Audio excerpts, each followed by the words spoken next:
नमस्कार दोस्तों, आपका स्वागत है लर्निंग ट्रैक के इस प्रोग्राम में। आज हम पढ़ेंगे क्लास 9th एनसीईआरटी ज्योग्राफी का तीसरा चैप्टर अपवाह या ड्रेनेज। ये चैप्टर मुख्यतः भारत की नदियों पर बेस्ड है। तो शुरू करते हैं। भारत की नदियां मुख्यतः दो भागों में बांटा गया है। एक हिमालय से जो नदियां निकलती है, तो हम पढ़ेंगे हिमालय की नदियां। दूसरा जो प्रायद्वीप भारत से जो नदियां निकलती है, तो प्रायद्वीपीय नदियां के बारे में पढ़ेंगे। झीलों के बारे में पढ़ेंगे कि ये कैसे बनती है और ये कैसे इसका निर्माण कैसे होता है। नदियों का अर्थव्यवस्था में क्या महत्व है ये समझेंगे और कुछ प्रैक्टिस क्वेश्चन करेंगे इस चैप्टर पे बेस्ड। तो आइए शुरू करते हैं। इस चैप्टर को शुरू करने से पहले समझते हैं कि अपवाह क्या होता है। तो अपवाह शब्द नदी तंत्र की व्याख्या करता है। अगर आप भौतिक जो मानचित्र है, फिजिकल मैप है, वो आप देखेंगे तो आप पाएंगे कि बहुत सी छोटी छोटी धाराएं अलग अलग दिशाओं में बह रही है।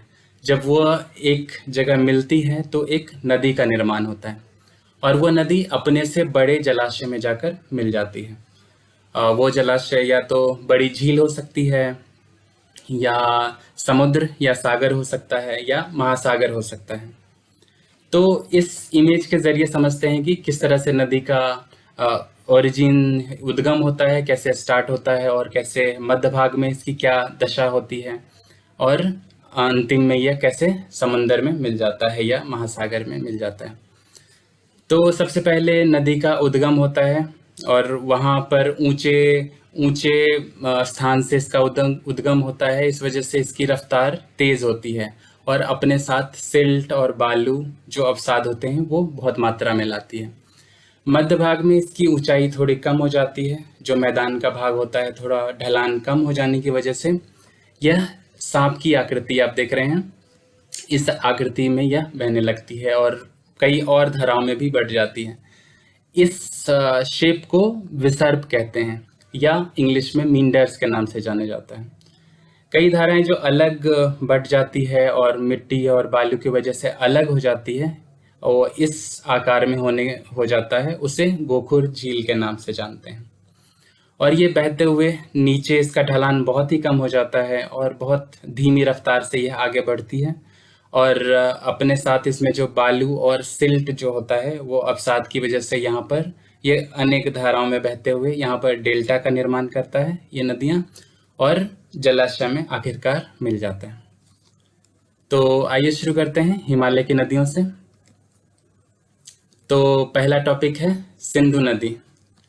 तो सिंधु नदी जो है इसका उद्गम मानसरोवर झील से होता है। यहाँ तिब्बत वाला क्षेत्र है, यहाँ मानसरोवर झील के निकट से इसका उद्गम होता है और ये गॉर्ज के जरिए भारत में प्रवेश करता है और लद्दाख एरिया से यह गुजरते हुए यह पाकिस्तान की ओर प्रवाहित हो जाता है। इसका ज़्यादातर हिस्सा पाकिस्तान में ही प्रवाहित होता है। अब भारत में सिंधु नदी का लगभग 1/3 से थोड़ा ज़्यादा हिस्सा भारत में प्रवाहित होता है।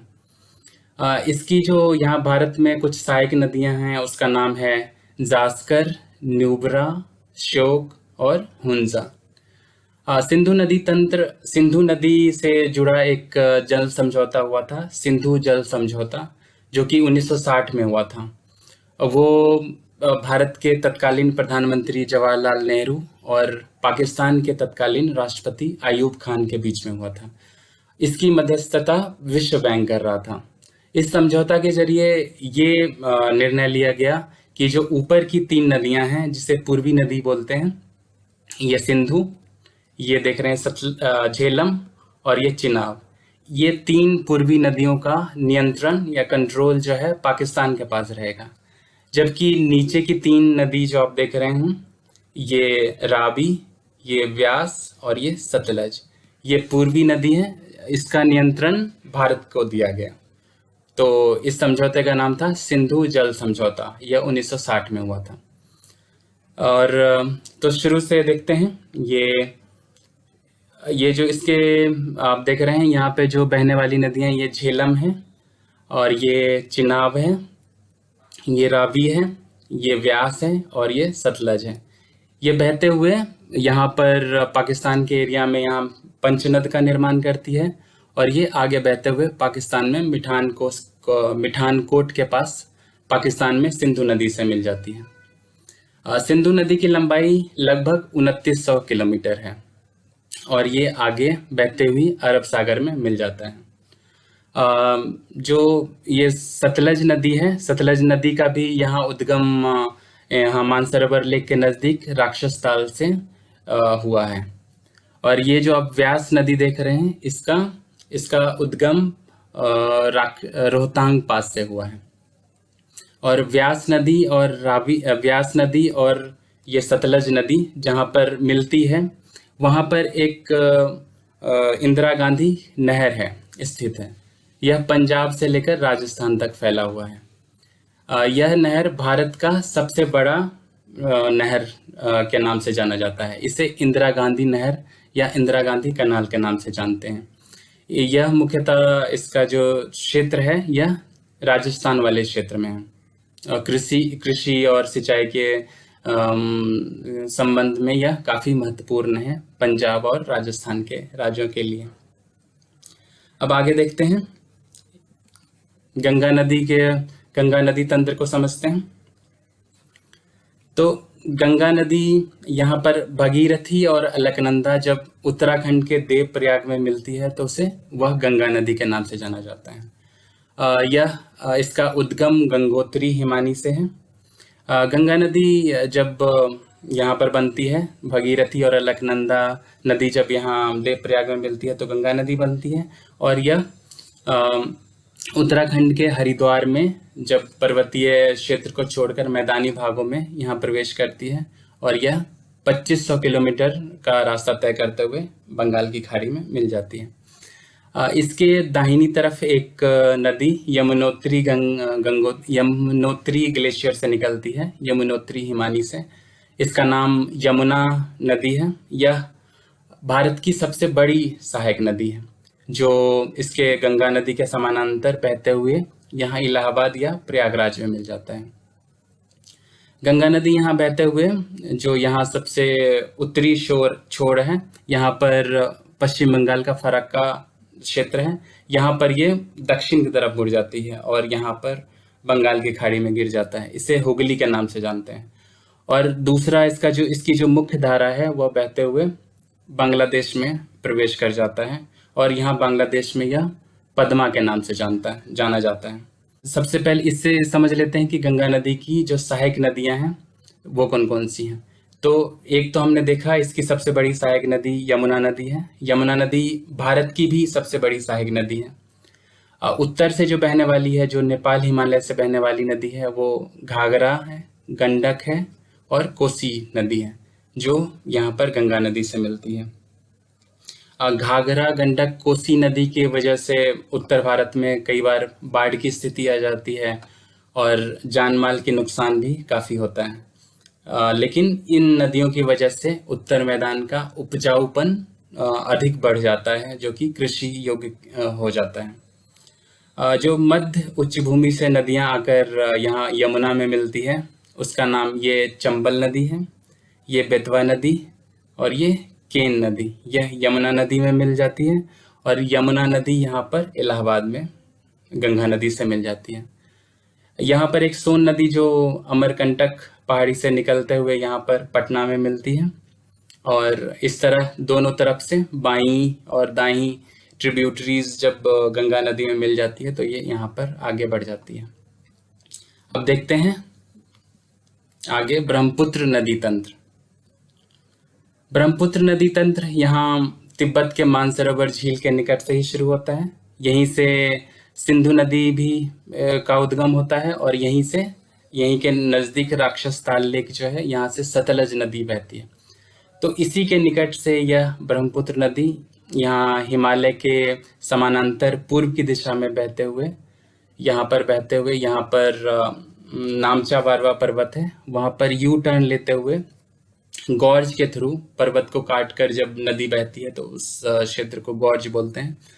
तो ये गॉर्ज के थ्रू बहते हुए ये यहाँ अरुणाचल प्रदेश में प्रवेश करती है। अरुणाचल प्रदेश में ब्रह्मपुत्र नदी को दिहांग नदी के नाम से जानते हैं और तिब्बत में इसे सैंगपो के नाम से जानते हैं। तो यह अरुणाचल प्रदेश, जहाँ की यह दिहांग नदी के नाम से जाना जाता है, आगे बढ़ते हुए यह असम में प्रवेश करता है और यहाँ दिबांग, लोहित और कैनुला नदी और भी छोटी सहायक नदियों के मिलने से यहाँ पर असम में यह ब्रह्मपुत्र नदी का निर्माण होता है। यहाँ पर यह नदी बहुत चौड़ी हो जाती है, जिस वजह से कई नदियाँ द्वीप का भी निर्माण होता है। विश्व का जो सबसे बड़ा नदिया द्वीप है वह ब्रह्मपुत्र नदी पर ही स्थित है, असम में, जिसका नाम है माजुली द्वीप।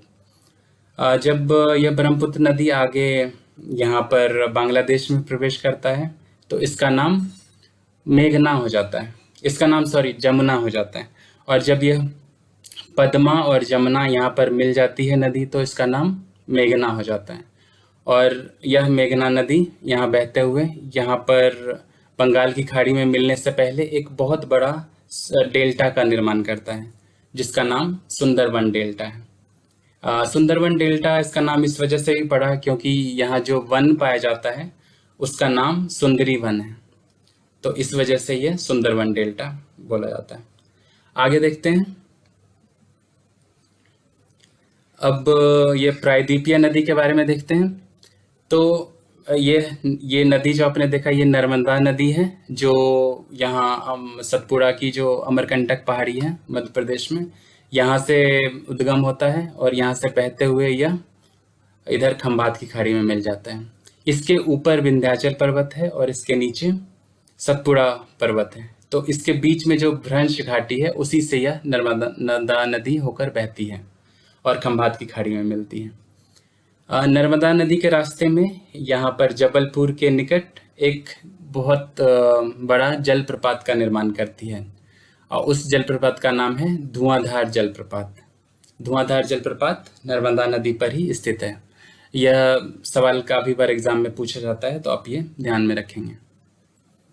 आगे देखते हैं।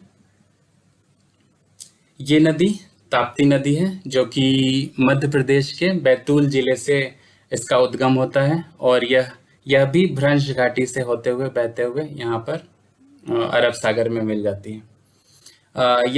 ये दो नदियाँ ऐसी हैं जो पश्चिम की तरफ बहती हैं और यहाँ पर ज्वार नदमुख या एस्चुरी का निर्माण करती है। ज्वार नदमुख यह होता है कि जब यहाँ पर ये पश्चिमी घाट है, तो पश्चिमी घाट पे यहाँ पर जब नदियाँ समुद्र में मिलती है तो ये बहुत ऊंचे से नीचे गिरती है, तो ज्वार का निर्माण करती है, और जब यह समंदर में मिलती है तो वह ज्वार नदमुख के नाम से जाना जाता है। तो ये दो नदियां ही ऐसी है जो पश्चिम की तरफ बहती है। बाकी प्रायद्वीपीय नदियां देखेंगे जो पूरब की दिशा में बहती है। तो प्रायद्वीपीय नदी में ये गोदावरी नदी है, जो गोदावरी नदी प्रायद्वीपीय भारत की सबसे लंबी नदी है। भारत की सबसे लंबी नदी हमने पढ़ा गंगा नदी, जो 2500 किलोमीटर लंबी है, और गोदावरी नदी गंगा नदी से 1000 किलोमीटर कम है, यानी यह 1500 किलोमीटर है। जो इसका उद्गम स्थान महाराष्ट्र के नासिक जिले से है। यह पश्चिमी घाट के ढलान से बहती हुई यहाँ पर बंगाल की खाड़ी में गिर जाती है। एनसीईआरटी बुक के हिसाब से इसकी द्रोणी महाराष्ट्र में है, मध्य प्रदेश में है, उड़ीसा और आंध्र प्रदेश में है। और गोदावरी नदी को दक्षिण गंगा भी कहते हैं, क्योंकि यह प्रायद्वीपीय भारत की सबसे लंबी नदी है, इस वजह से इसे दक्षिण गंगा के नाम से जानते हैं। आगे देखते हैं। ये नदी जो देख रहे हैं यह महानदी है। इसका ये यहाँ पर बंगाल की खाड़ी में मिल जाती है। इसका उद्गम छत्तीसगढ़ के उच्च भूमि से होता है। इसी पर हीराकुंड बांध स्थित है, और महानदी से ही एक यहाँ पर झील बना है जिसका नाम चिल्का झील है, जो कि हम आगे पढ़ेंगे चिल्का झील के बारे में। महानदी की जो लंबाई है वो 860 किलोमीटर है। यह छोटी नदी है नर्मदा और कृष्णा नदी के मुताबिक। आगे देखते हैं। ये नदी जो देख रहे हैं यह कृष्णा नदी है।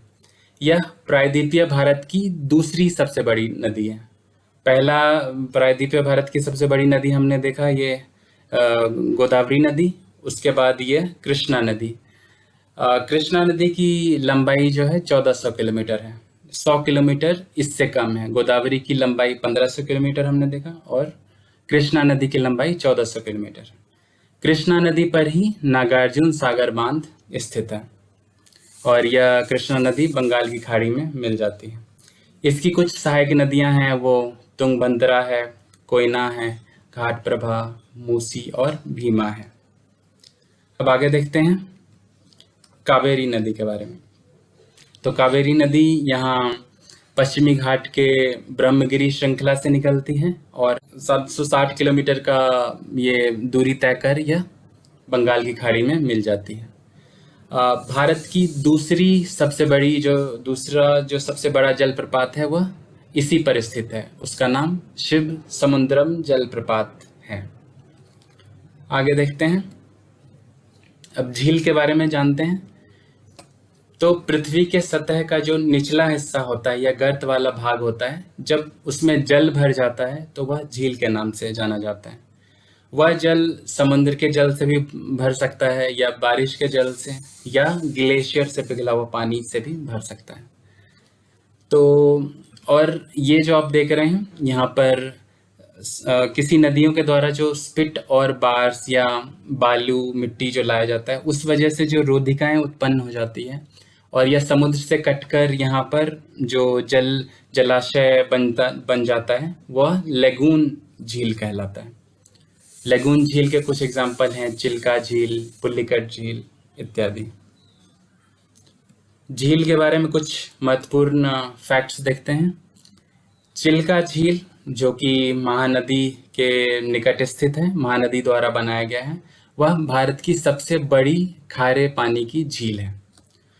पुलिकट झील भारत की दूसरी सबसे बड़ी खारे पानी की झील है, और वुलर झील भारत की सबसे बड़ी मीठे पानी की झील है, जो कि जम्मू कश्मीर में स्थित है, और यह प्राकृतिक झील है। आगे देखते हैं, अब समझते हैं कि नदियों का अर्थव्यवस्था में क्या महत्व है।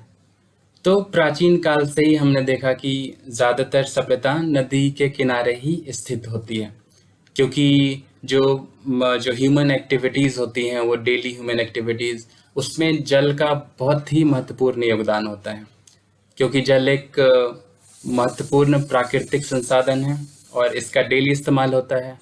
और भारत जैसे देश में जहाँ पर अधिकांश लोग कृषि पर आधारित हैं, तो सिंचाई के लिए, मत्स्यन के लिए, नौकायन के लिए नदी का महत्व और अधिक बढ़ जाता है। तो इस वजह से नदियों का अर्थव्यवस्था में बहुत ज़्यादा महत्व है। अब इसके बेस पे कुछ प्रैक्टिस क्वेश्चन करते हैं। पहला क्वेश्चन है, उत्तराखंड के किस जगह पर भगीरथी और अलकनंदा मिलकर गंगा नदी बनाती है? तो वह जवाब है देवप्रयाग। दूसरा क्वेश्चन है, नर्मदा नदी का उद्गम कहाँ है? तो नर्मदा नदी का उद्गम अमरकंटक पहाड़ी से है। तीसरा क्वेश्चन देखते हैं, जब गंगा और ब्रह्मपुत्र मिलते हैं तब वो किस नाम से जाने जाते हैं? तो तब वह मेघना के नाम से जाने जाते हैं। हमने पढ़ा कि गंगा नदी जब बांग्लादेश में प्रवेश करती है तो वो पद्मा के नाम से जानी जाती है, और जब ब्रह्मपुत्र नदी प्रवेश करता है बांग्लादेश में तो वह जमुना के नदी नाम से जाना जाता है। जमुना और यमुना में आप कंफ्यूज ना हो, यमुना एक अलग नदी है और जमुना ब्रह्मपुत्र नदी को कहते हैं जब यह बांग्लादेश में प्रवेश करता है, और पद्मा और जमुना जब मिल जाता है तो वह मेघना नदी के नाम से जाना जाता है। चौथा सवाल है, दक्षिण गंगा कौन सी नदी को कहते हैं? तो हमने देखा दक्षिण गंगा गोदावरी को कहते हैं, क्योंकि यह प्रायद्वीपीय भारत की सबसे लंबी नदी है। इसकी लंबाई है 1500 किलोमीटर।